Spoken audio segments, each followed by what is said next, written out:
pilas, ahora ya mucho mejor, ¿vale? Mientras van conectando cosas, voy contando qué es esto del movimiento de Lausana, ¿de acuerdo?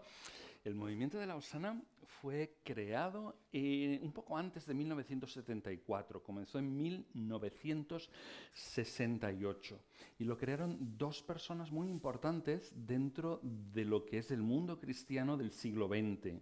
Fueron Billy Graham, no sé si habéis oído hablar de él, uno de los grandes evangelistas que ha salido durante el siglo XX, y otro fue John Stott, un gran pastor, una persona de mucha influencia, un escritor. Fijaos como en el movimiento de Lausana se juntaron dos cosas, se juntaron los prácticos de la evangelización con los teólogos de la evangelización. Se juntaron los dos para crear lo que es el movimiento de evangelización mundial.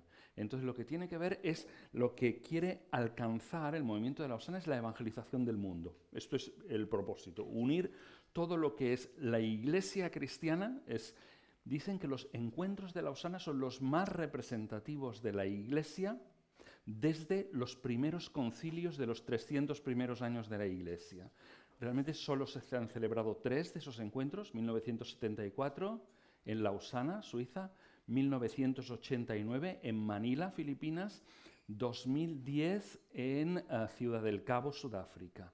Y se juntan unos 4.000 cristianos seleccionados uno por uno de todos los países de la tierra para reunir la iglesia. Por eso os decía que es vamos a decir, el concepto del concilio, de juntar a cristianos de todas las percepciones, pero con un solo objetivo. El movimiento de Lausana no habla de todo. El movimiento de Lausana habla de una cosa muy específica, que es de la evangelización mundial. Esto es el propósito que tiene: terminar la gran comisión de Cristo, llegar hasta la última persona en el último país del mundo. Entonces, también tenemos una reunión anual. El movimiento de Lausana se reúne en España el último fin de semana del mes de noviembre de cada año, y entonces siempre tratamos temas que tengan que ver con evangelización y discipulado, algo tan concreto como esto. Este año vamos a tener nuestro encuentro también del 26 al 27 de mayo y vamos a tratar específicamente el tema de cómo aplicar el discipulado en el nivel de iglesia local. Este es el tema de este año. Vamos a traer quizás dicen que es el mejor especialista en el tema. Viene de Estados Unidos, de San Francisco. Él se llama Gregory Ogden. Hay un libro suyo traducido al español por Editorial CLIE y la verdad es que tenemos muchas expectativas. Vale, pues explicamos un poquito lo que es el movimiento de Lausana. Está constantemente emitiendo materiales, entonces si queréis entrar en la página del movimiento de Lausana podéis encontrar lo que son las grandes declaraciones, el Pacto de Lausana, lo que fue el compromiso de Ciudad del Cabo, lo que fue el manifiesto de Manila. Son los 3 grandes, pero luego hay mucho material sobre la evangelización mundial también, ¿vale? Muy bien. Yo quería hablaros de ser iglesia simple. Antes de comenzar, daros alguna idea. ¿Por qué el tema de iglesia simple? Porque esta es la clase de iglesia que Dios quería que fuéramos. El creador, el inventor de esto de la iglesia no hemos sido nosotros. Nosotros no hemos inventado la iglesia. La iglesia es una creación de Dios. Es un concepto tan antiguo como algo que surge con el mismo Abraham. Abraham es llamado por Dios para crear lo que será el pueblo de Dios. Dios tiene un pueblo. Dios actúa a través de un pueblo, ¿vale? En el Antiguo Testamento ese pueblo es Israel y nosotros ahora, la iglesia, somos el Israel de Dios en el Nuevo Testamento. Por lo tanto, esto es un invento de Dios. Y nosotros tenemos que mantenerlo tan sencillo como Jesús lo enunció.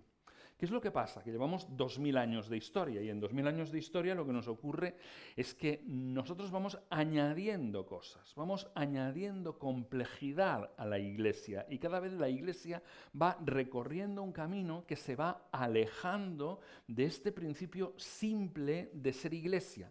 La iglesia se va convirtiendo en algo para lo cual Jesús no nos preparó. La iglesia se va convirtiendo en una institución, por ejemplo. Y cuando la iglesia se convierte en una institución, este es un cuerpo raro para la iglesia, porque la iglesia no está preparada. La iglesia es un organismo vivo, no es una institución en términos humanos, ¿no? Yo a veces lo comparo un poquito con con la armadura de Saúl. ¿Os acordáis cuando le dicen a David que tiene que enfrentarse a Goliat? Dicen, oye, ponte la armadura, ¿no? Y David se la prueba, ¿no? Y dice, es que yo con esto no sé qué hacer, ¿no? Y la armadura aquella era chula.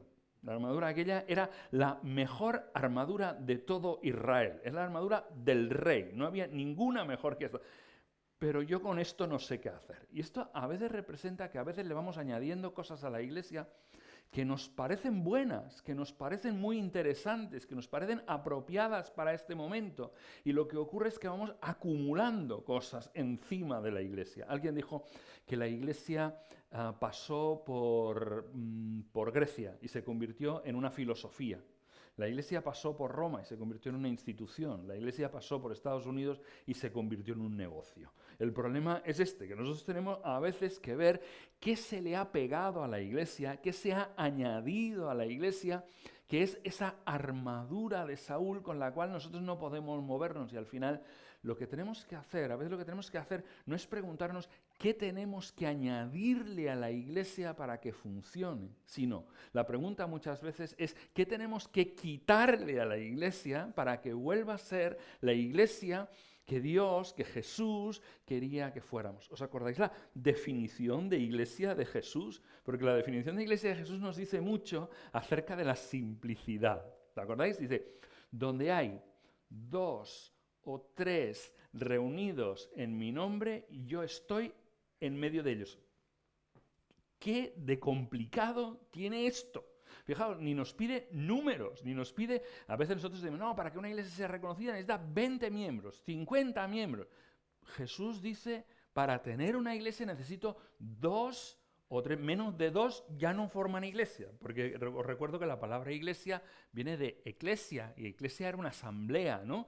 Lo que definía las asambleas políticas y la iglesia es que la iglesia era la asamblea de Jesús, ¿no? Esto es lo que hacía diferente esa asamblea de las demás asambleas, la asamblea de Jesús, ¿no? Bien, pues es tan sencilla como 2 o 3. La cuestión es que tienen que estar reunidos en su nombre. Reunidos, Él tiene que ser el centro de esa asamblea. Y efectivamente, Él promete su presencia en esa asamblea. Por lo tanto, fijaos que todo lo demás son añadidos. Y nosotros tenemos que comenzar a pensar qué le sobra a mi iglesia para volver a ser una iglesia simple.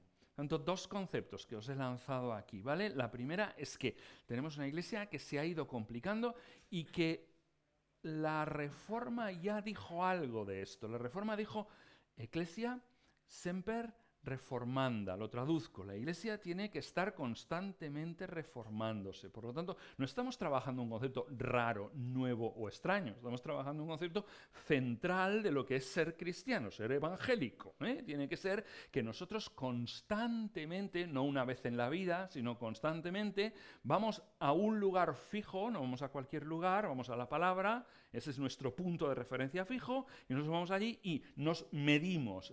La palabra actúa como un espejo. La palabra es, yo me pongo delante y digo, esto que ves es lo que hay en la palabra, esto que ves en mi iglesia es lo que hay, y esto es una cosa que tenemos que estar haciéndonos la pregunta constantemente. ¿Esta es la iglesia que el Señor quería que fuéramos?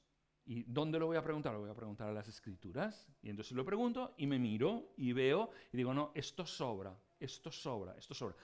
Alguna vez puede faltar algo, puede faltar la centralidad de Jesús, porque esto es básico. Puede faltar la centralidad de la palabra de Dios, esto es básico. Pero aparte de esas cosas básicas, de esos 2 o 3, nos estamos impresionados con las multitudes, ¿eh? Ya veréis que yo no estoy nada impresionado con las multitudes, sino tengo una cierta desconfianza como Jesús de las multitudes. Entonces, 2 o 3, no os lamentéis de cuántos sois en este retiro, no os lamentéis. 2 o 3 reunidos en su nombre es una iglesia. Y una iglesia es poderosa, aunque sean 2 o 3, es poderosa la iglesia, no por sí, sino por quien es aquel que está presente en la iglesia, que es el Espíritu Santo para hacer visible a Jesucristo, ¿vale? Por lo tanto, realmente disfrutad de cuantos sois. Es una alegría cada uno que ha venido. Y cada uno que no ha venido también es una alegría. Pero la cuestión es que tenemos que separarnos de esa mentalidad secular que lo que hace que algo sea bueno es el número de personas que acude. Esto no es la medida de ninguna iglesia. Jesús no dijo, cuando hay 2 o 3 mil reunidos, que no, que son 2 o 3 reunidos en mi nombre. Por lo tanto, tenemos que buscar esas dos ideas. La iglesia siempre tiene que estar constantemente reformando. La iglesia tiene que ser una estructura muy simple. Tenemos que siempre desconfiar cuando queremos añadirle algo. Muy bien, vamos a seguir explorando. El cristianismo simple es muy fuerte. El cristianismo simple es extremadamente resistente. Yo estoy plantando iglesia, estamos plantando iglesia con Puri.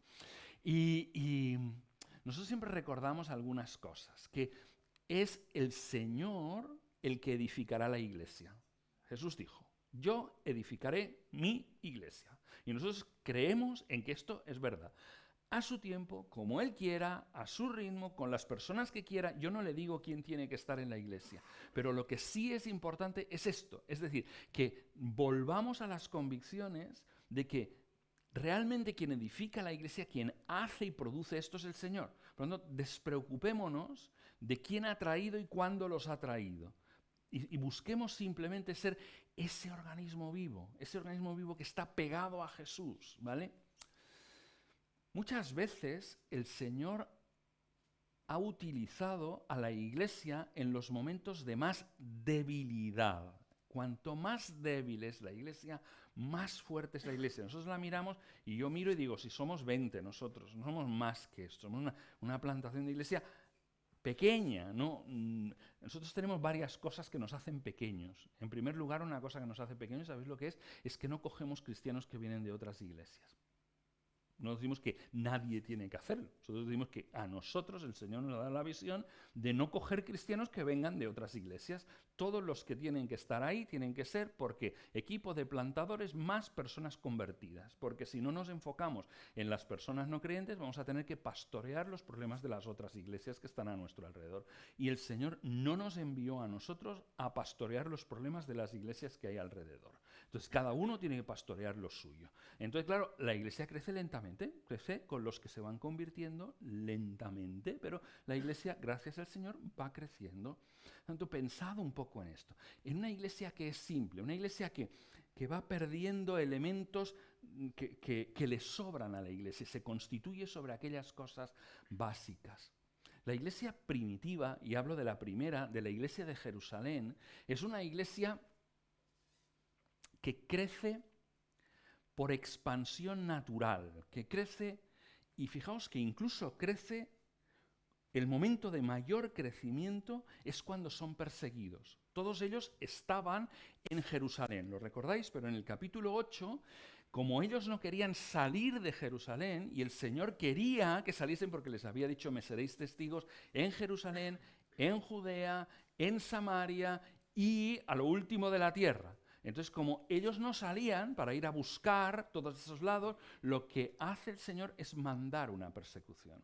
Cuando el Señor manda la persecución, lo que sucede es que hasta aquel momento los judíos tenían un problema en Jerusalén, pero cuando persiguen a la iglesia, cuando persiguen a una estructura simple, lo que hacen es generarse un problema más grande, porque dice la palabra que aquellas personas que estaban en Jerusalén, por donde pasaban, iban extendiendo la palabra. Es lo que os digo del poder de una iglesia simple, porque la iglesia simple se basa en que cada cristiano tiene todos los elementos para reproducirse. Sí, si quedara uno de nosotros, imagina que nos matan a todos y queda uno, pero nos matan a todos en todo el mundo y queda uno nada más. ¿Sabéis? Ese uno tiene todos los elementos para reproducir el cristianismo desde una sola persona se puede reproducir, porque no le falta nada, lo tiene todo.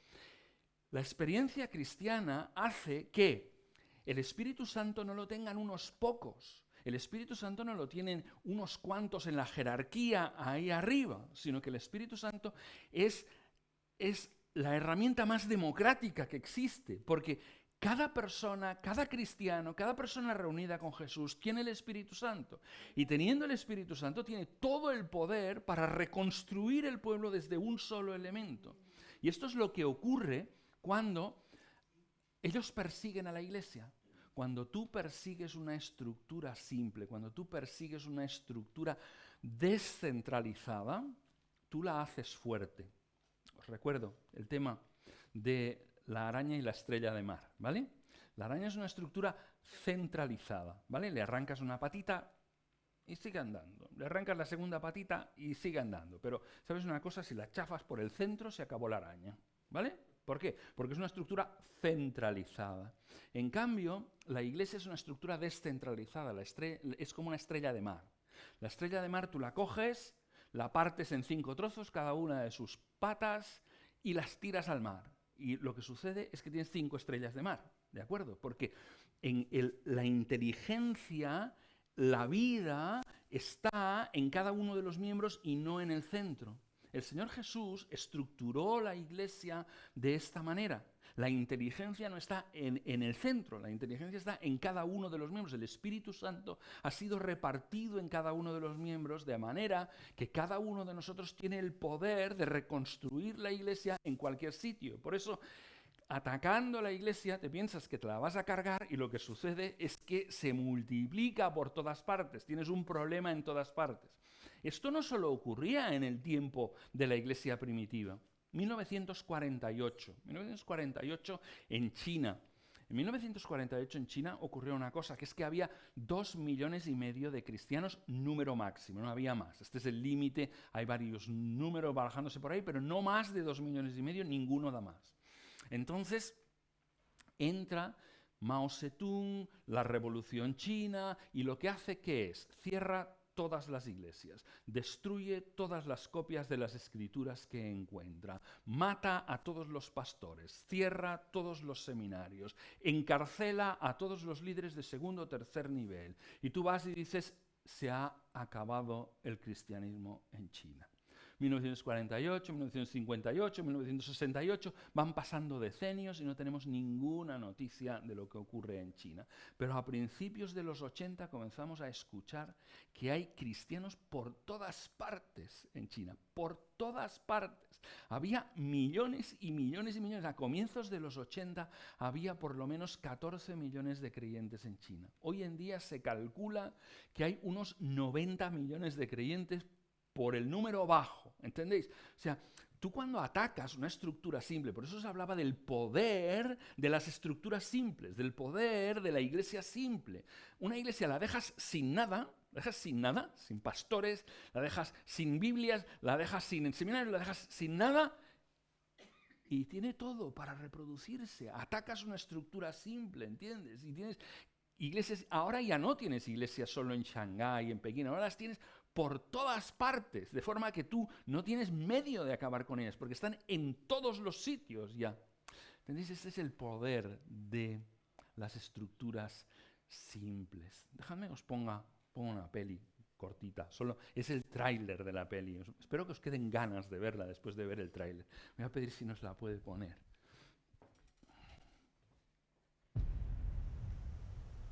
Y nuestro Señor les dijo, id por todo el mundo y predicad el Evangelio a toda criatura.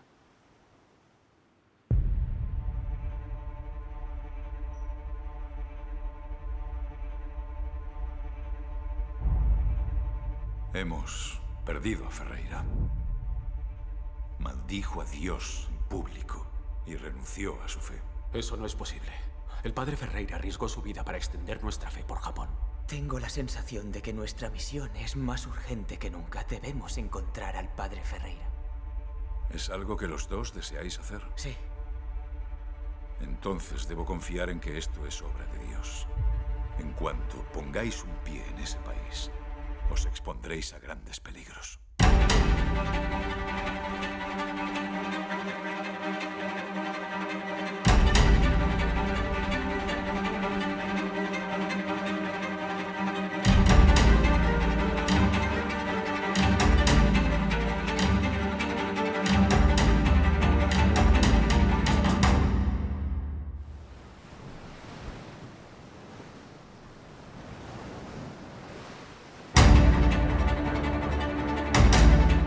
precio de tu gloria es su sufrimiento.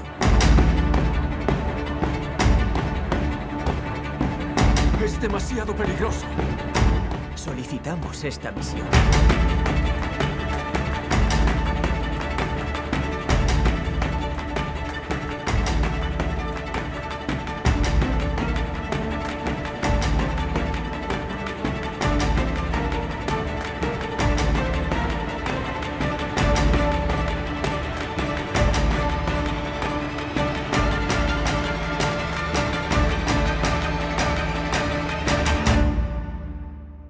Rezo, pero me siento perdido. ¿Le estoy rezando al silencio?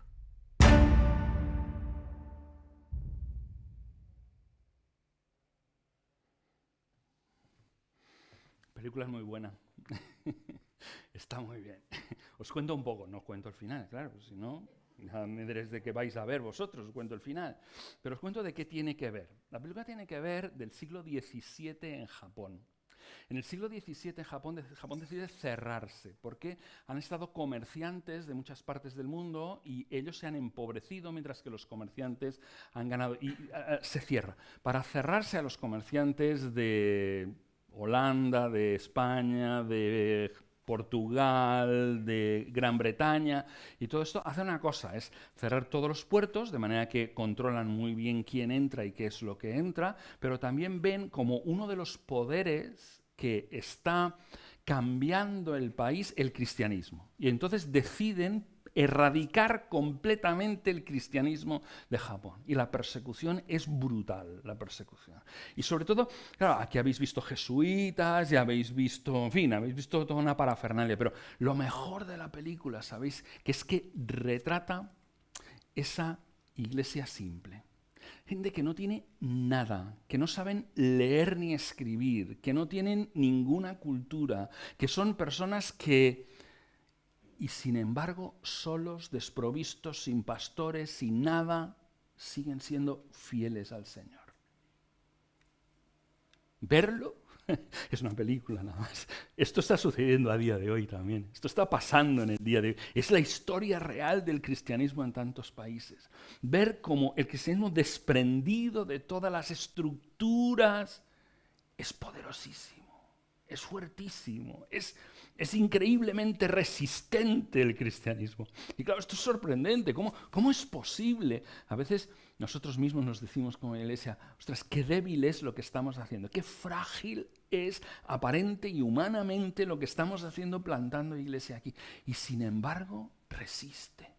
Y sin embargo, resiste, porque la gente que ha entendido el Evangelio, que no tenían ningún contacto con ninguna iglesia, y han entendido el Evangelio, son tremendamente resistentes. Es poderoso eso. Es fantástico esto de la iglesia simple. Y sabéis, la iglesia simple se extendía porque en ellos todo era muy simple. Incluso era muy simple el tipo de evangelio que proclamaban.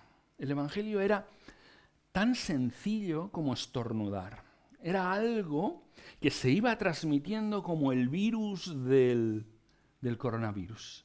No había manera de frenarlo, ¿verdad? Los poderes públicos haciendo todo lo imposible para que esto se frenara. Y esto es lo que ocurre con el cristianismo. Es una especie de virus imparable realmente. Y claro, tenemos que regresar, hemos complicado el cristianismo. Nos han pasado dos cosas.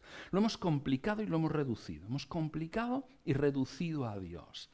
Y creo que tenemos que volver a recuperar esa experiencia de un cristianismo sencillo, abierto a Dios, abierto a la relación con Dios, abierto al Espíritu Santo, a que Él haga conmigo lo que quiera, a que me lleve donde quiera, a que... ¿Entendéis? Este tipo de cristianismo sencillo. Mirad, la primera declaración de fe que hizo la Iglesia, que está recogida en el Nuevo Testamento, es esta: Jesús es el Señor. Mirad qué declaración tan sencilla, tan elemental y a la vez qué poderosa. Pensad una cosa, de lo simple siempre se puede pasar a lo complejo. Siempre nosotros podemos entender más implicaciones de lo que significa que Jesús es el Señor. Que Jesús es el Señor significa que no hay otro Señor que Jesús. Por lo tanto, el emperador no era el Señor. Solo había un Señor y era Jesús. Que no había que orarle oraciones a ninguno de los dioses del campo, ni del dios del río, ni al dios del mar, ni a ningún otro dios, porque solo Jesús es el Señor. O sea que a partir de ahí tú puedes desplegar una teología compleja. Pero siempre se basa en las simples declaraciones que todo el mundo podía entender, que estos campesinos que hay aquí podían entender. Ellos entendían que aquí les iban a matar, pero que había vida eterna. Y que esto no se lo podía quitar nadie, ¿entendéis? Esto no se lo podían arrebatar, ni siquiera arrebatándote la vida. Y ellos no estaban dispuestos a ir ni un paso atrás, no estaban dispuestos a maldecir al Señor, no estaban dispuestos a pisar una imagen, no estaban dispuestos a nada, porque sabían que después venía el Señor, que después venía la vida eterna. Y la vida eterna no es una vida muy larga solo, la vida eterna es una vida muy plena, porque la vida eterna significa que es la vida de Dios y que la vida de Dios ha venido a vivir dentro de mí y que por lo tanto la vida que vivo ahora, dice Pablo, es la vida que vivo en el Señor, la vida que vivo en Dios. ¿Entendéis? Esa es la fuerza. Claro, esto ellos también lo entendían porque eran muy simples, casi no sabían nada, pero sí sabían que el Señor a ellos que no eran nada, porque en esa sociedad tan estratificada ellos no tenían nada, ningún derecho. Pero en cambio, en el Señor tenían vida eterna, tenían la misma vida eterna de aquellos que les podían quitar la vida. O quizás mucho más tenían que aquellos. ¿Entendéis? Por lo tanto, tenemos que regresar a un cristianismo que no solo es simple al vivirlo, no solo es simple al generar comunidad, sino que es simple al transmitirse. Hay hermanos que llevan entre nosotros 30, 40 años escuchando mensajes cada semana y estudios en mitad de la semana. Y sin embargo les dices, por favor, háblale del Evangelio a esta persona. Y no saben. No saben. No comienzan porque no saben cómo terminar. Es tan complejo el Evangelio que han oído, es tan abundante que no saben predicarle. En la Primera Guerra Mundial hacían una prueba a los que iban a llevar como pastores al campo de batalla. Y a esos pastores tenían que atender a los moribundos y le decían, tienes 3 minutos, explícale el Evangelio. El otro se comenzaba a liar y dice, para, que ya se ha muerto. ¿Entiendes? Para, que ya se ha muerto. 3 minutos. Lo complicamos. ¿Sabes explicar el Evangelio en 2 minutos, en 3 minutos? Lo entiendes claramente porque lo que no entiendes tú no lo puedes explicar. Lo que no entiendes no lo puedes explicar. Por lo tanto hay que comprenderlo, pero para comprenderlo tiene que ser simple. Mirad que yo no he dicho en ningún momento, no he hablado ni de iglesia fácil, ni he hablado de cristianismo fácil. No existe el cristianismo fácil, no existe la iglesia fácil. El cristianismo y la iglesia es simple pero no fácil, porque te exige la vida entera, te exige el hecho de que Jesús es el Señor de cada una de las esferas de tu vida. Vamos a seguir. Vamos a darle otra vez. Pues no lo sé, se me ha quedado parado. Si me ayudas, mira, ahí. Muy bien. El cristianismo simple está basado en lo primordial. Y sí que existen cosas primordiales en la Biblia. Una vez, en el capítulo 22 de Mateo, un escriba, un hombre docto en la ley, para tentar a Jesús, con mala intención, le preguntó, Maestro, ¿cuál es el mandamiento más importante? Y la Iglesia ha reconocido a lo largo de los siglos estas 2 afirmaciones de Mateo 22 y de Mateo 28, las ha reconocido como más importantes. Les ha llamado la gran y el gran. El gran mandamiento, la gran comisión. Hemos entendido que esto era importante y fundamental. Por eso el cristianismo simple se basa, no en una parte de la Escritura, se basa en la Escritura entera, pero entiende claramente el gran mandamiento y la gran comisión como aquello que es clave para un cristianismo simple, para una iglesia simple? Básicamente Jesús dice esto. Maestro, ¿cuál es el gran mandamiento de la ley? Y él le dijo, amarás al Señor tu Dios con todo tu corazón y con toda tu alma y con toda tu mente. Este es el grande y primer mandamiento. Y el segundo es semejante a este. Amarás a tu prójimo como a ti mismo. De estos dos mandamientos dependen toda la ley y los profetas. ¿Qué hubiéramos contestado nosotros si alguien nos pregunta cuál es el mandamiento más grande? Probablemente hubiéramos contestado como los fariseos. Hay 720 mandamientos en la Biblia, cúmplelos todos. ¿No? Pero esto no es lo que dice Jesús. Jesús no le dice, no hay mandamiento más importante. No. Él dice, sí que hay un mandamiento más importante. Hay uno que es el primero y el fundamental de todos. Este es el que tienes que entender. Y es este. Amarás a Dios con todo tu corazón, con todas tus fuerzas, con toda tu alma, con toda tu mente, con todo lo que tú tengas. Amarás al Señor con todo tu corazón. Esto es la clave del cristianismo simple. Dice, ahora hay otro que es el segundo, pero es parecido al primero. Así que la clave de esto de ser cristiano tiene que ver con amar. Caramba, amarás al prójimo como a ti mismo. Y ahora le dice, de estos dos dependen toda la ley y los profetas. ¿Entendéis lo que significa esto? La ley y los profetas era la forma de nombrar en aquel tiempo todo el Antiguo Testamento. El Antiguo Testamento para ellos se dividía en la ley y los profetas. Entonces decía, el resumen de todas este montón de páginas que tenéis en el Antiguo Testamento es este. Amarás y amarás. Estos son, y amarás primero a Dios y luego amarás al prójimo como a ti mismo. Este es el fundamento. Cuando Jesús marchó, dejó la gran comisión. Mateo 28, 19. Id pues y haced discípulos de todas las naciones, bautizándolos en el nombre del Padre y del Hijo y del Espíritu Santo, enseñándoles a guardar todo lo que os he mandado. Sigue el versículo. Pero tiene que ver con esto.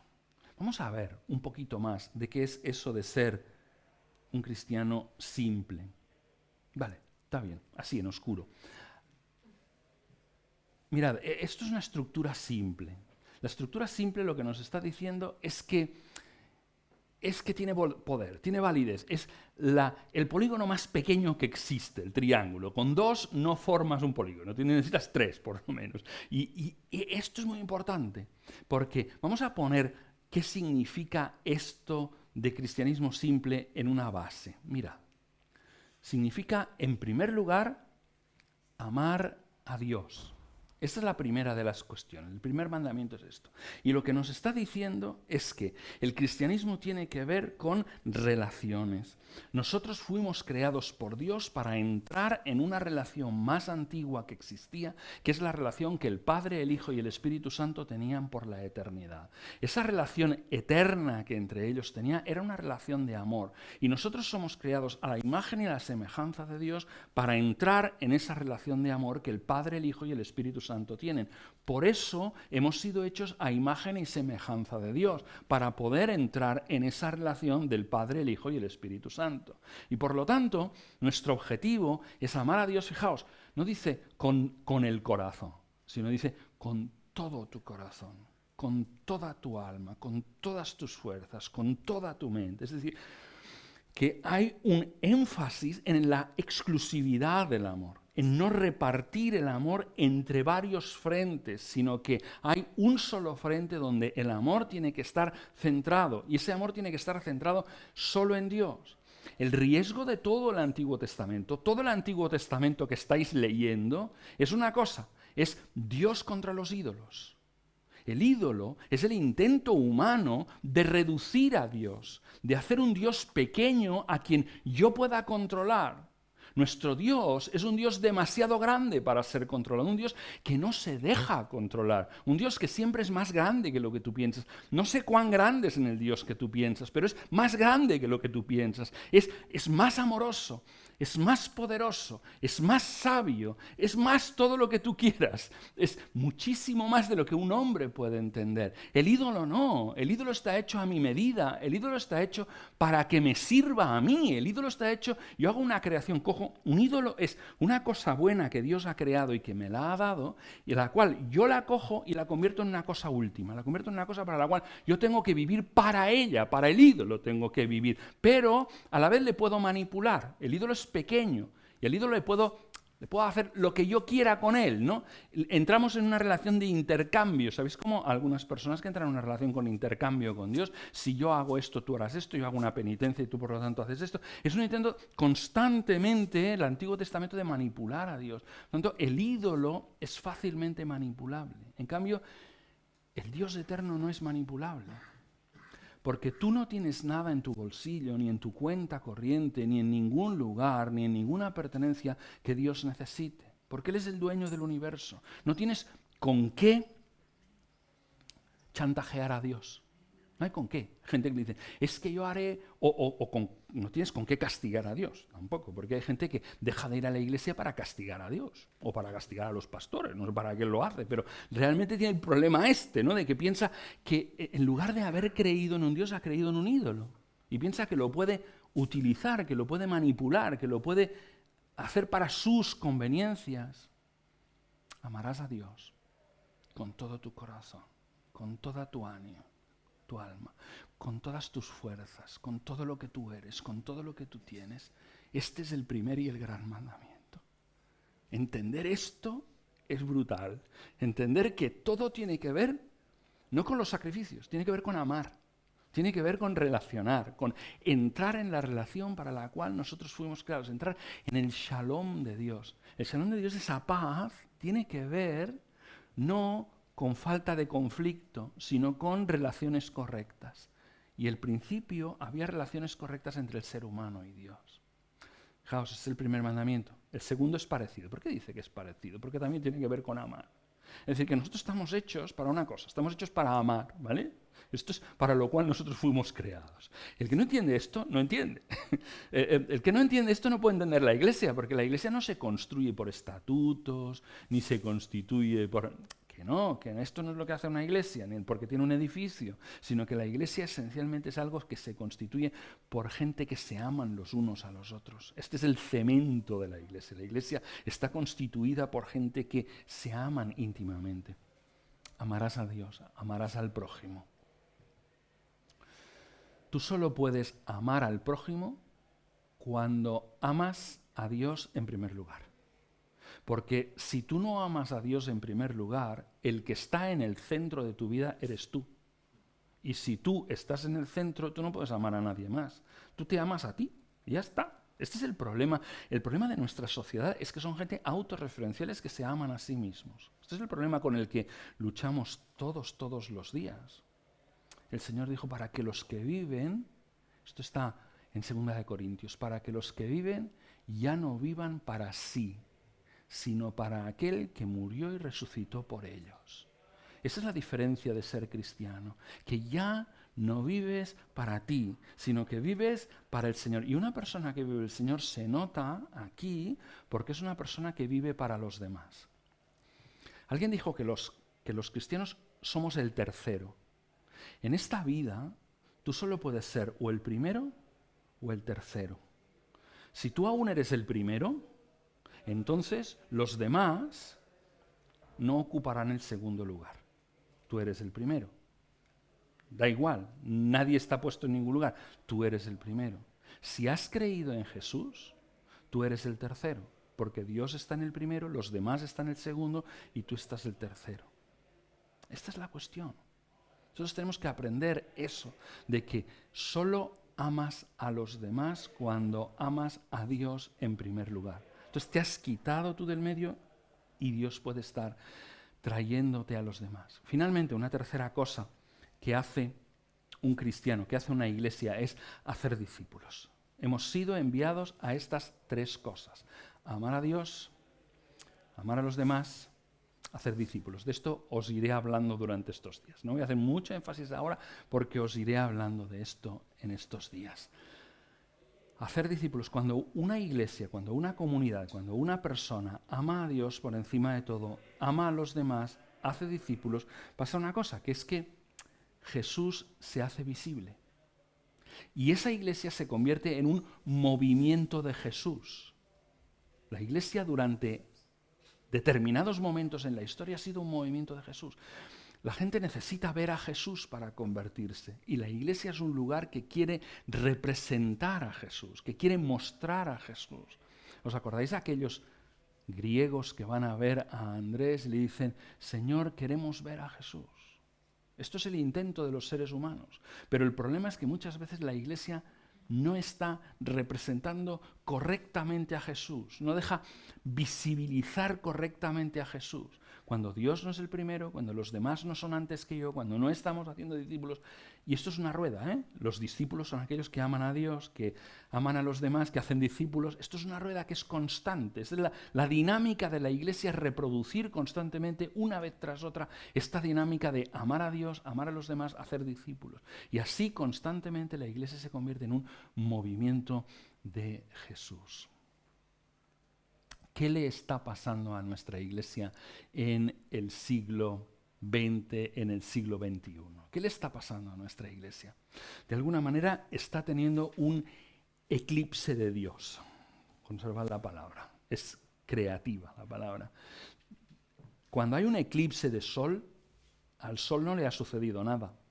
No ha pasado nada al sol. Sigue en el mismo sitio, sigue brillando igual, no hay ningún problema. Solo hay una cosa, que algo ha pasado por el medio. Y nosotros desde aquí miramos y decimos, el sol se ha ido, el sol se ha apagado, el sol está brillando menos, el sol no le ha pasado absolutamente nada.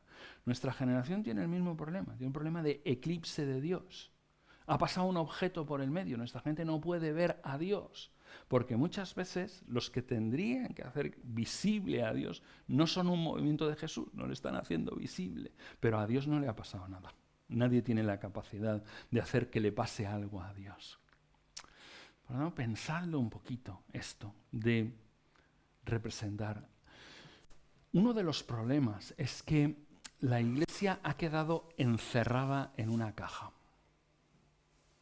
Y forman parte de la caja algo que va ganando importancia. Gana importancia en la caja los edificios. Las iglesias primitivas no tenían edificios. Forman parte de la caja los programas. A veces creamos programas para hacer cosas buenas, pero los programas con el tiempo van ganando vida propia y al final vivimos para los programas. También para los presupuestos, también para el personal de la iglesia, que a veces es personal pagado, ¿no? Y esto constituye una especie de caja que no deja ver a la iglesia. La iglesia sigue ahí, hay vida dentro de la iglesia, sigue estando ahí la iglesia, pero a veces la gente mira y dice, veo una caja. Y dice, pero no ves la vida que hay dentro. Para ti, que estás dentro, la caja es transparente, no la ves. Pero para los de fuera la caja es opaca y lo que no ven es a la iglesia que hay en el interior. Y tenemos que preguntarnos si necesitamos todas estas cosas. No darlo por asumido, sino preguntarnos si realmente la caja, qué elementos de la caja son necesarios y cuáles otros son prescindibles.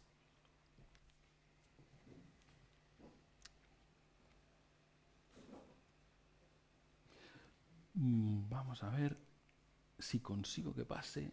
No. Tampoco. ¿Me ayudas desde ahí? Vale. ¿Cómo vamos de tiempo? Pues ya ha pasado 45 minutos. Yo tendría que parar. Os explico esta diapositiva, ¿vale? Y luego ya paro. Vale. Os dije que no os explicaba mucho sobre hacer discípulos, porque os lo explico ahora e iré hablando de ellos. Pero dejadme que os explique las cuestiones básicas de hacer discípulos, ¿vale? De hacer discípulos tiene que ver con, en primer lugar, qué es ser un discípulo. Porque si no entendemos esto, todo el contexto de lo que estaremos hablando a continuación no lo entenderemos.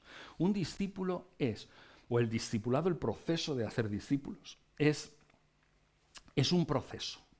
No es una cuestión instantánea, no es un método, no es un programa, sino que es un proceso. Un proceso que la Iglesia tiene que estar constantemente haciendo, que nosotros como cristianos tenemos que estar involucrados constantemente en hacer discípulos. Hacer discípulos no lo tenemos que hacer porque nos parece bien, sino porque es el encargo del Señor para la Iglesia simple. El encargo del Señor es ir y hacer discípulos. A veces nosotros leemos ir y evangelizar. No dice esto. Dice ir y haced discípulos. Esto es la base de la cuestión. Por lo tanto, nosotros debemos estar involucrados en ello, en este proceso. ¿Cuánto? Toda la vida. Todos los cristianos tienen que estar toda la vida haciendo discípulos. ¿Qué más? Es un proceso guiado por el Espíritu Santo. Quien hace discípulos realmente no soy yo. Yo soy la herramienta humana que el Señor emplea a través del Espíritu Santo para hacer otras personas que sean parecidas a Jesús. Es este mi papel, es este mi lugar. Yo no hago discípulos de mí, hago discípulos del Señor Jesús. Soy herramienta para hacer que las personas se parezcan no a mí. Yo no soy el modelo, yo no soy la persona de referencia. La persona de referencia es Jesús. Y por lo tanto estamos apuntando constantemente a Él. Alguien que está siendo vehículo para ser usado en un proceso de discipulado es alguien que es casi transparente. A ti se te tiene que ver poco, porque tú estás dejando pasar la luz hasta Jesús. Por lo tanto, este es el modelo. Proceso guiado por el Espíritu Santo para que las personas se parezcan a Jesús. Este es el objetivo, el final al que estamos apuntando constantemente. Por eso tenemos que entender cosas que nos pasan y que les pasan a gente que ama a Dios. A veces no podemos entender cómo es que a la gente buena le ocurren cosas malas. ¿Cómo es posible que a esta gente que ama al Señor les ocurran peores cosas? Esto ya le pasaba al salmista del Salmo 73. Si lo queréis ir a leer, es potente. Dice, estuve a punto de resbalar, dice, porque vi cómo a aquellos les iba todo bien, cómo engordaban aquellos, y nosotros aquí pasándolo fatal, ¿no? ¿Por qué sucede esto? ¿Por qué sucede frecuentemente esto? Porque el Señor está tratando de elaborar en mí, de hacer en mí la persona de Cristo. Y esto requiere trabajo, requiere quitar cosas, requiere la tarea de ir quitando lo que es propio del hombre natural para ir poniendo aquello que es propio de Cristo. ¿Cuál es la imagen de Cristo? La imagen de Cristo es la que está en el capítulo 5 de Gálatas. Por eso ahí habla de el fruto del Espíritu. El fruto del Espíritu es esto, que el Espíritu es como un árbol que produce un fruto y ese fruto es el carácter de Cristo. ¿Os habéis dado cuenta que a partir de ahí hay 9 características del fruto del Espíritu Santo? Pero no son 9 frutos. No dice los frutos del Espíritu, dice el fruto del Espíritu, porque estamos hablando de una cosa, que es el carácter de Cristo. Esas 9 características describen el carácter de Cristo. No es para que tú vayas como cuando vas al restaurante y coges y dices, me pone de primero esto y de segundo esto y de postres esto. No es para escoger. Es que el Espíritu Santo está tratando de crear a la persona de Cristo, está tratando de producir el amor. Fijaos que el primero es el amor, por algo está el primero, el amor, ¿no? El amor, el gozo, la paz, la paciencia. Está tratando de construir eso en cada uno de nosotros. Y por esto, pensad una cosa, que Dios a su Hijo lo sometió a sufrimiento. Y fue por el sufrimiento por lo que aprendió. ¿Vale? O sea que cuando está tratando de tratar con sus hijos, que somos nosotros, está tratando de la misma manera porque a veces es la única manera de producir el carácter de Cristo en nosotros. No te sorprendas. Pedro lo dice, que nos coja de sorpresa esto del sufrimiento, ¿no? Nos pille como si no hubiéramos hablado nunca de esto. Hemos hablado de esto. Por lo tanto, esto es la tarea del Espíritu Santo. Y Él lo que está tratando es esto, es de que cada uno de nosotros muramos a nosotros mismos. Es decir, es como un proceso en el que tu yo antiguo, tu yo natural tiene que morir, porque si no, los dos están en competencia dentro de tu vida. Hay la antigua naturaleza y la nueva naturaleza que están en guerra interior en ti y por eso no puede crecer. El Espíritu Santo está haciendo su trabajo, pero a veces nosotros no permitimos que el Espíritu Santo haga el trabajo en nosotros. ¿Por qué hay unas personas que crecen tan rápido en la fe y por qué hay otras personas que llevan 40 años y no han crecido en la fe? ¿Cómo se explica esto? Si el Espíritu Santo es el mismo, ¿cómo es que unos crecen y los otros no? ¿Sabéis? Sobre el Espíritu Santo, en la Biblia, solo hay 4 mandamientos. Mira que sale el Espíritu Santo de veces, pero de mandamientos solo salen 4. 2 están en positivo, 2 están en negativo, y nos explican esto, nos explican la obra del Espíritu Santo. Los que están en positivo son andar en el Espíritu y sed llenos del Espíritu. Estos 2 son los que están en positivo. Y los que están en negativo, no apaguéis el Espíritu, no entristezcáis al Espíritu. Son los 2 que están en negativo de los 4 mandamientos. Por lo tanto, nos está enseñando una cosa, que cuando nos dice andad en el Espíritu, andad es un símbolo de vivir la vida. Es andad junto con el Espíritu. Si queréis una imagen gráfica, ¿habéis visto aquellas carreras que las hacen 2 personas y que les atan una pata de uno con la pata del otro? ¿Sí? Y tienen que correr, ¿no? Y tienen que correr. Claro, tienen que ponerse de acuerdo con el otro, porque si tú intentas correr pero el otro no corre, tú te caes, el otro se cae y pierdes la carrera. Entonces tenéis que... Andar con el Espíritu es como andar con una pata atada al Espíritu.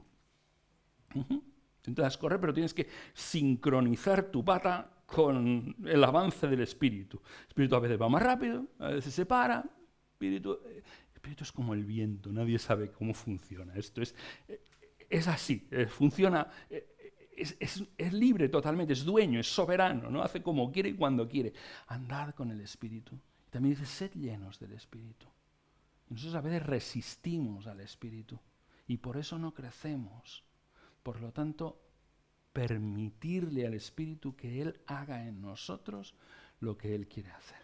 Bueno, de momento os he contado unas cuantas cosas. Como tengo 3 días más, tampoco tengo por qué terminar hoy, ¿verdad? Sino que mañana intento explicaros algunas cosas más si me dais oportunidad. Que el Señor os bendiga.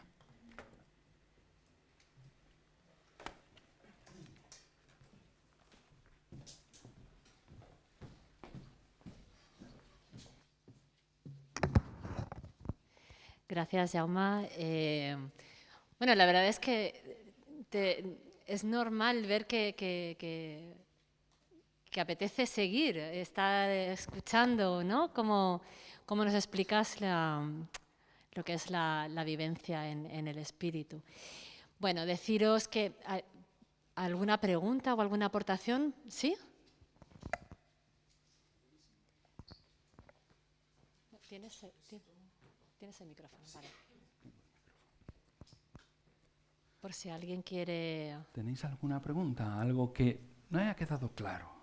¿Alguna matización? ¿Alguna aportación? A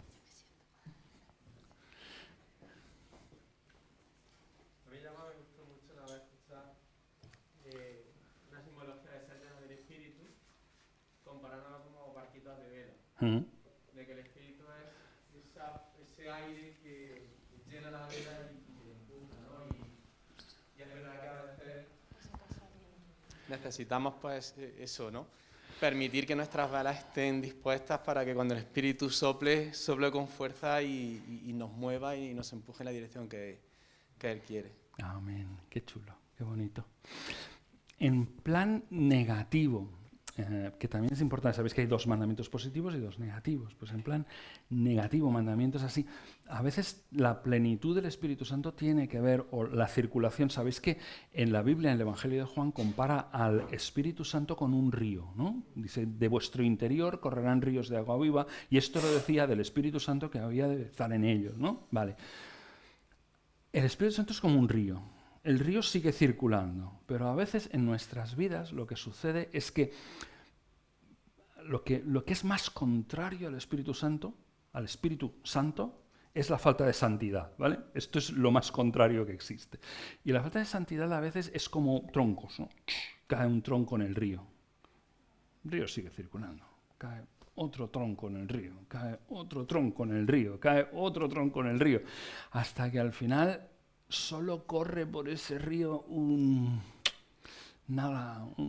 hilillo de agua, porque se está formando una represa enorme, ¿no? Y decimos, ¿cómo es posible que el Espíritu Santo sigue ahí, sigue llenando la represa, pero el problema es que no corre por ti, porque lo que pasa es que tenemos la cruz, ¿no? Que esto es una cuestión que es muy importante, y la cruz significa que cuando yo me arrepiento y voy a Jesús, voy a la cruz, todos esos troncos son quitados de ahí inmediatamente y vuelve a fluir otra vez el río del Espíritu por nuestro interior, ¿no?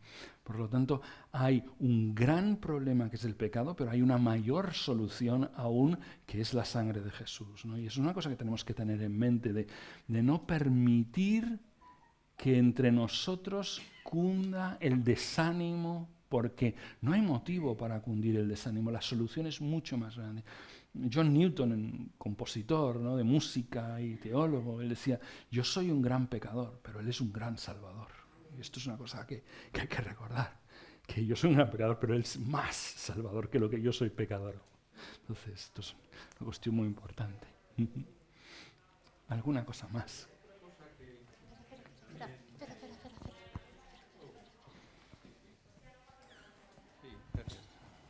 Sí, cuando hablamos del Espíritu, tenemos, no sé si lo tenemos tan presente esto. Cuando hablamos de Dios el Padre, ya entendemos que es una persona.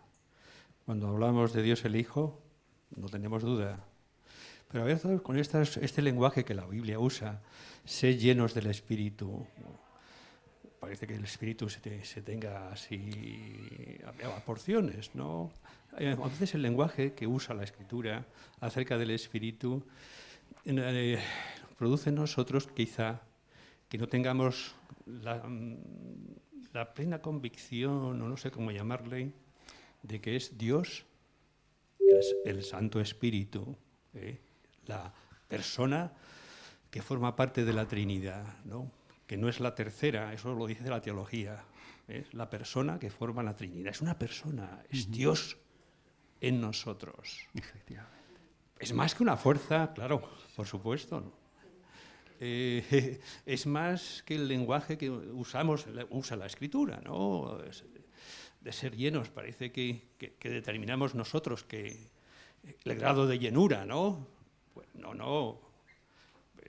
Es Dios, la persona de Dios, el Espíritu Santo, ¿no? Entonces, si esto lo vamos un poco quizá pues interiorizando, dándole la importancia que tiene, como se la damos al Padre y al Hijo, pues esto quizá nos puede ayudar también, ¿no? A vivir en el Espíritu, a meternos en su dinámica y dejarnos llevar por Dios, el Espíritu, ¿eh? No es el Dios, no es que el Padre es mayor, el Hijo más o menos, y el Espíritu es un poco más pequeño. Ya sabemos que no es así, ¿verdad?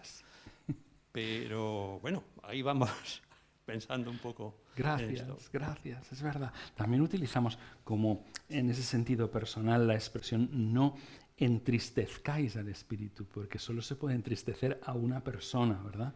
Y el Espíritu es totalmente personal, no es una fuerza impersonal, nada, muchísimo menos, para nada. Es una persona, la persona del Espíritu Santo. ¿Sí?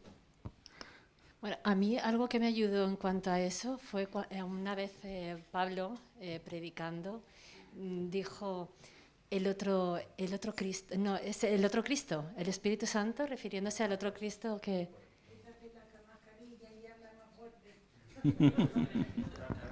Porque estoy a tu lado y voy a hablar fuerte, ¿eh? Estaba acordándome cuando estabas hablando de una serie que hicimos en la iglesia sobre la epístola de los Colosenses, que la titulamos Cristo es todo lo que necesitamos. Estabas hablando, y es que es verdad, esa carta es muy cristocéntrica, por un lado, y Pablo ahí, pues, Cristo más, o sea, siempre añadimos algo. Y creo que es eso, o sea, al final añadimos, Cristo está, pero nosotros añadimos algo más. Y además, algo más todavía. Añadimos e incluso normalizamos cosas. O sea, en la Iglesia ha entrado lo que hemos añadido nosotros y lo que hemos normalizado. Cosas de la sociedad. Y entonces ahí hemos hecho un caldo de cultivo que, vamos, que ya no nos aclaramos. Ya no sabemos realmente dónde está Cristo. Aunque lo tenemos muy claro, pero en la día a día no. Y entonces ahora lo que tenemos que reflexionar es, como tú bien has dicho, ¿qué tenemos que sacar y qué tenemos que dejar de normalizar? Porque si no, entonces ya al final no sabemos dónde está la sociedad. Es muy curioso porque, ahora mira, mañana, mañana es el día de Halloween, que se celebra y eso, vamos, está todo el mundo por ahí loco con esto. llega un momento que, como iglesia, estas cosas, ¿qué hacemos? Porque aunque lo tenemos claro, pero a lo mejor hay gente que ya normaliza esto también. Bueno, ¿qué pasa? Que mi niño vaya a colegio disfrazadillo de tal, si no pasa nada. Ya estamos normalizando, ya estamos dejando que la iglesia entre en cosas que no son Cristo. Y ahí es donde tenemos que trabajar como iglesia. Hay mucho trabajo y, bueno, y nuestro enemigo ya también hace sus cosas para normalizar esto. Amén. Gracias. ¿Qué más? Mira, ahí, y ahí también.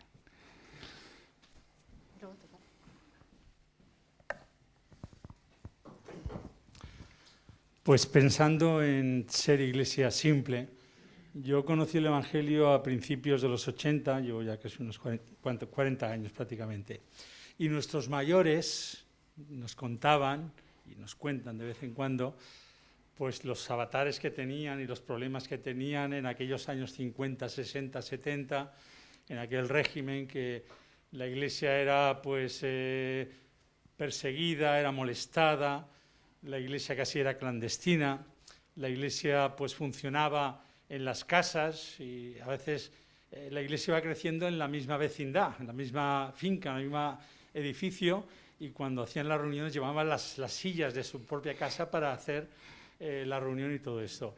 Y de aquella persecución o aquella molestia constante a la iglesia protestante, pues iba creciendo, iban saliendo los locales, las iglesias iban creciendo, no dejaban de ser iglesias simples, porque todo era muy sencillo. Se les obligaba. Pero claro, simples. Yo cuando ya empiezo a conocer el Evangelio, en los 80 aún yo creo que éramos todavía simples, en el buen sentido de la palabra, como nos explicas, pero poco a poco la iglesia se fue complicando, cada vez se fue haciendo pues más complicada, no sé por qué, más técnica, más profesionalizada, y esto yo creo que, pues lo que nos estás explicando, ¿no? Se ha profesionalizado tanto la iglesia en esas megaestructuras, en esos programas constantes, que nos estamos olvidando pues de lo que nos dices, ¿no? De ser una iglesia simple. Y como vivimos tan a gustito, como decía aquel, ¿no? Como aquellos primeros cristianos en Jerusalén que vivían tan a gustito, hasta que el Señor les mandó una persecución y salieron, pues de alguna manera yo creo que alguna pequeña persecución deberíamos de tener para espabilarnos, creo yo. Ojalá que no haga falta. Ojalá que no haga falta. Pero lo que sí que se me ocurre es que nosotros tenemos esa capacidad constante de ir buscando lo que sobra. ¿Sabéis? El tema de cultivar un jardín tiene que ver no con qué le añado, sino muchas veces con lo que tengo que podar, ¿no? Y lo que tengo que... Van creciendo ramas por todas partes, ¿no? Y dicen, no, en todas partes no. Para que esto crezca bien tiene que crecer así, porque si no se le quita la fuerza, ¿no? Al árbol por todas partes. Y tienes que pensar si realmente esto añade o estorba. Si esto es la armadura de Saúl o realmente es necesario, ¿no? Porque yo, por ejemplo, no soy contrario a la técnica. A mí me parece que es necesaria. O sea, está bien, ¿no? A veces la cuestión está en que necesitamos cosas porque necesitamos cosas porque necesitamos cosas porque necesitamos cosas. Entonces, claro, al final, cada cosa que voy añadiendo me crea más necesidades, ¿no? Y a veces volver a lo simple es tan relajado.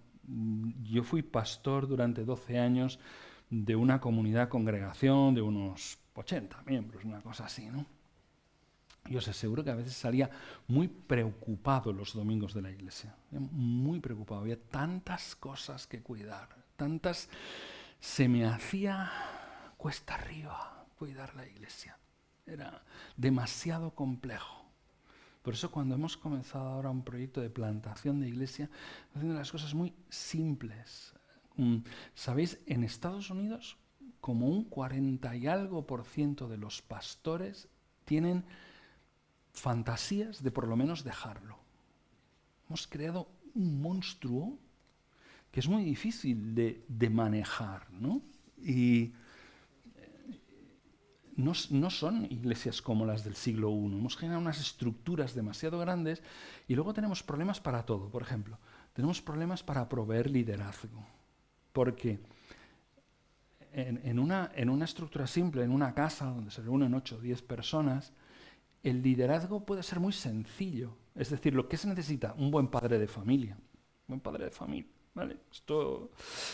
Porque además la iglesia tiene estructura de familia. El padre es el padre, el hijo es el hijo, nosotros somos hermanos, tiene toda una estructura, pero a veces tenemos lenguaje de familia y actitud de institución. Por ejemplo, hay un problema y la pregunta es, cuando hay un problema en la iglesia, ¿qué sistema utilizamos para solventar el problema? ¿Es un sistema familiar o es un sistema institucional? ¿Vale? Porque en nuestra familia, cuando ha habido problemas, lo que hacemos es sentarnos a comer. Y cuando nos sentamos a comer los hablamos, ¿no? Pues ha habido esto y ha habido esto otro, y con esto no estoy de acuerdo y con esto sí, pero como nos amamos los unos a los otros porque formamos parte de una familia, tenemos mucho interés en solucionar los problemas porque queremos seguir siendo una familia, ¿no? En cambio, si cuando hay un problema lo que hacemos es sacar los estatutos, acabamos de, lo único que estamos haciendo es decir quién se va a quedar con el local, porque esto es para lo único que sirven los estatutos. Los estatutos nunca han arreglado un problema de relaciones. Los problemas de relaciones se hablan abriendo el corazón. Esto es cómo se arreglan los problemas de relaciones, ¿no?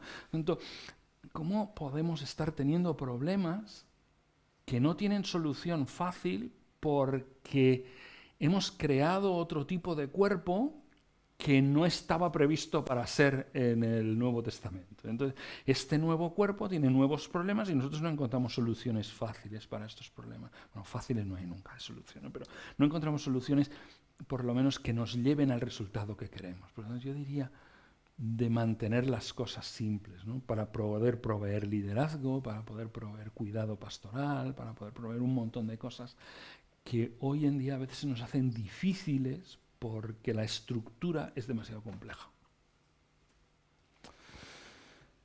Bueno, perdón.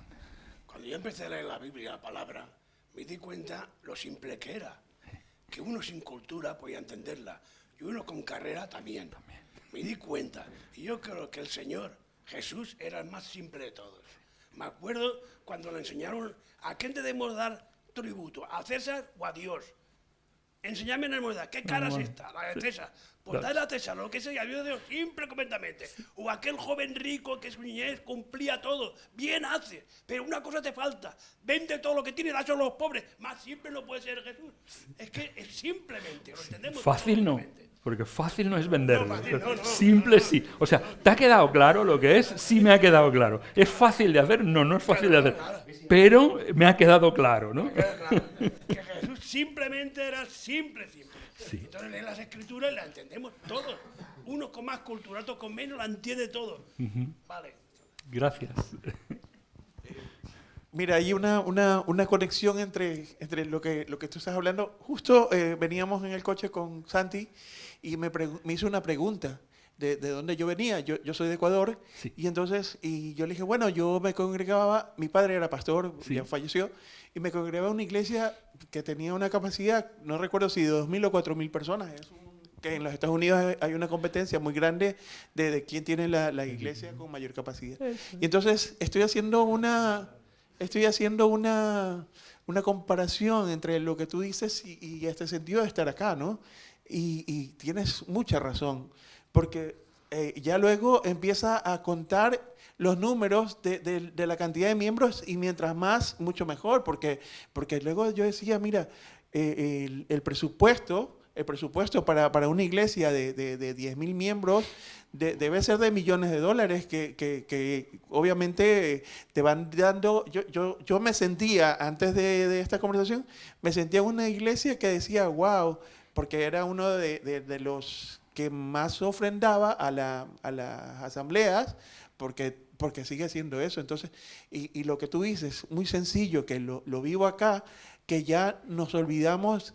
Ya nos olvidamos de Raquel, nos olvidamos de María José, sino ya somos el número 1, el número 5, el número 7. Entonces, eso es bastante lo que tú dices. Es muy sencillo volver a sentir el cariño, el aprecio de lo más cercano, que es lo que es parte de lo que tú dices. O sea, del amor, que es yo siempre digo que el resumen de todo esto, del contexto, es el amor que debemos sentir. Y lo decíamos, o sea, el amor es, no solo es esa expresión, es vivirlo y sentirlo hacia los demás. Entonces, muy conciso, te felicito de verdad. Y eso lo quería decirte porque es sencillo. Tenemos que pensar en cuál es nuestro criterio de éxito. Porque esto marca un montón el criterio de éxito. ¿Qué es tener éxito para nosotros? Hay lugares que miden qué es tener éxito por el más sencillo, el que utilizamos en muchos lugares, es cuánta gente tenemos sentada, ¿no? Si tenemos mucha gente sentada en el culto, quiere decir que tenemos más éxito que teníamos el año pasado. ¿Dónde habéis visto esto en la Biblia? Yo no lo he visto en ningún sitio. O sea que esto, en cambio, el Señor nos pidió que midiéramos el éxito por lo que nos envió a hacer.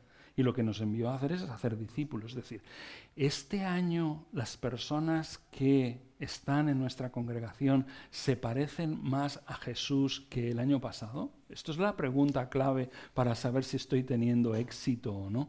¿Estoy haciendo discípulos? ¿Hay nuevas personas que hayan comprendido a Jesús?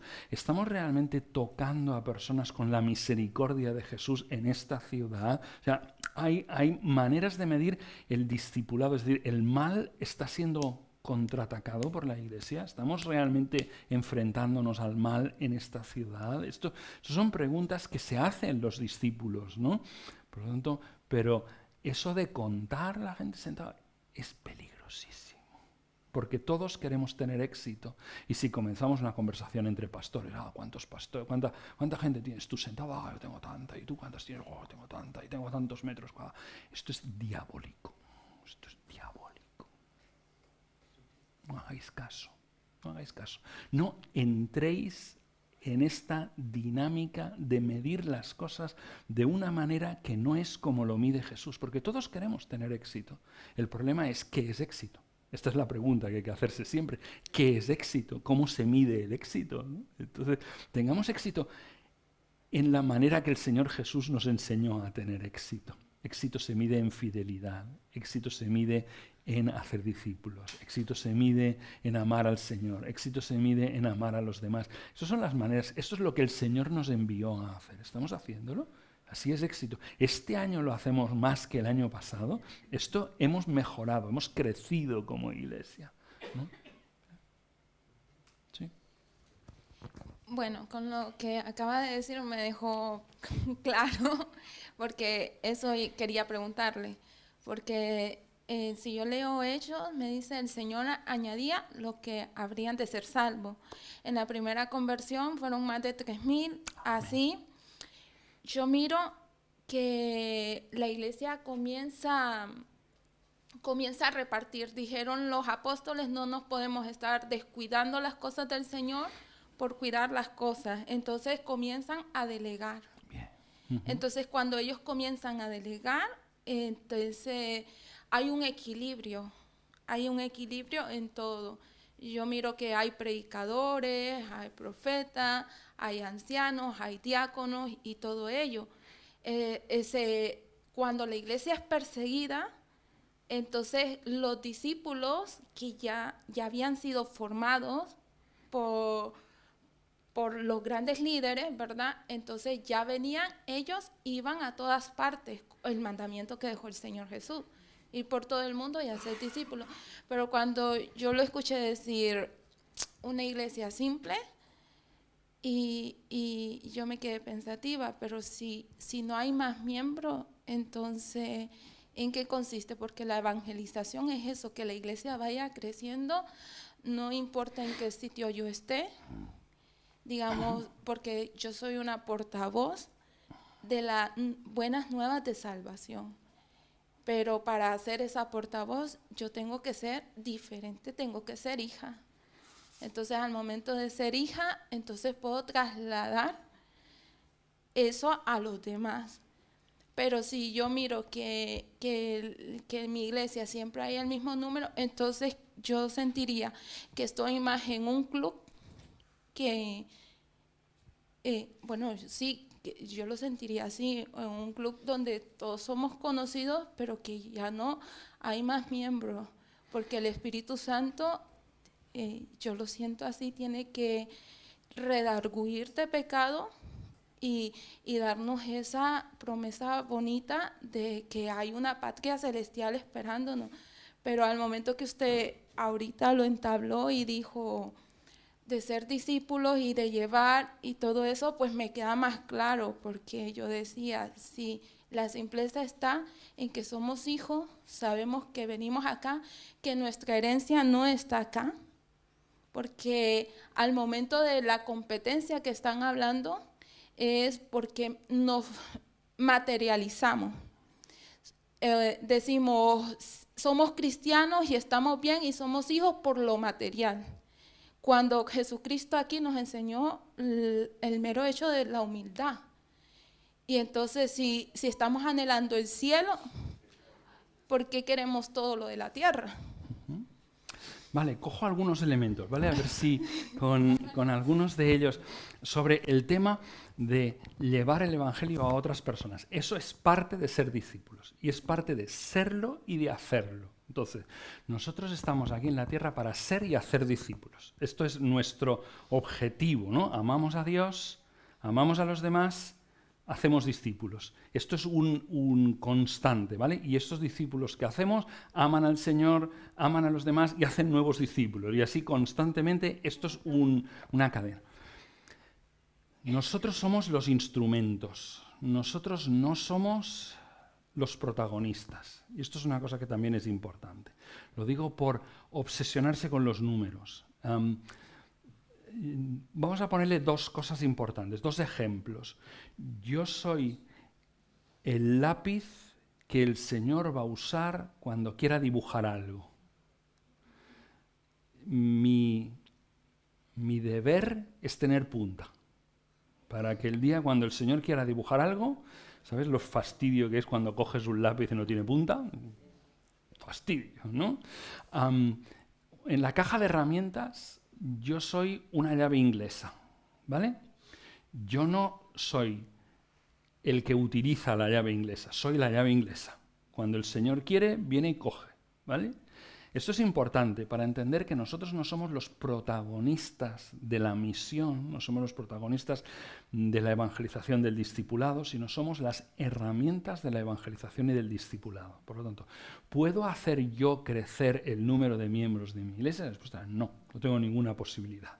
Porque quien hace crecer el número de miembros de mi iglesia es el Señor. Jesús dijo, yo edificaré mi iglesia. Ahora, yo tengo que ser herramienta preparada constantemente, una llave inglesa limpia, para que cuando el Señor quiera usarla, yo esté dispuesto. Un lápiz que tenga punta, para que cuando el Señor quiera escribir conmigo, pueda escribir conmigo.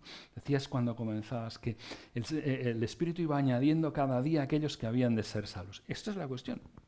Él va añadiendo. Claro, yo no le puedo decir a qué ritmo lo va añadiendo, ni quién tiene que añadir, pero sí tengo una responsabilidad muy importante que es tener punta. Y tengo una responsabilidad muy importante de ser una herramienta limpia para cuando Él quiera usarla, ¿no? Entonces, en ese sentido, yo puedo ser proactivo, en el sentido de decir, Señor, estoy aquí, estoy dispuesto, y tratar de estar muy atento a cuando Dios quiera usarme. Porque a veces Dios puede querer usarme y yo puedo no estar atento a las oportunidades. Él puede estar trayendo oportunidades de hacer discípulos y yo no enterarme. Por lo tanto, ahí sí que es importante estar despierto, ¿no? Y por eso hay cosas que se pueden hacer. Como yo me dedico mucho a trabajar con profesionales, con personas que están en sus puestos de trabajo. Y las liturgias que uno instaura, entendedme lo de las liturgias, ¿eh? Las liturgias que uno instaura antes de entrar a su trabajo son muy importantes. Cuando vas de camino al trabajo, orar. Cuando estás en algún momento de calma en la oficina, volver a orar. Esto solo para que tú mantengas la antena conectada con aquel que hace discípulos. Y entonces tú dices, estoy aquí, estoy preparado, estoy atento, estoy listo para cuando tú quieras, estoy aquí. Y esa actitud hace que surjan más oportunidades que cuando tú estás solo a tu bola, en fin, cuando no te enteras. Pero entonces es muy importante mi antena sintonizada con el dueño de la iglesia. Y entonces en ese sentido yo estoy preparado. Cuando vas a comprar, cuando vas y entras, pues yo que sé, al Lidl o al Carrefour o al que sea, entras y dices, Señor, estoy aquí. O cuando vas al mecánico a dejar tu coche, dices, Señor, estoy aquí. Y a mí me han sucedido cosas cuando le he dicho al Señor, mira, estoy aquí. El Señor ya sabía que yo estaba ahí. Pero entonces yo también sabía que el Señor lo sabía. Y entonces hemos sincronizado, hemos sintonizado, ¿no? Y queríamos lo mismo los dos. El Señor lo quería y yo también lo quería, ¿no? Por eso son cosas que nos pueden ayudar en ese momento de hacer discípulos, ¿no?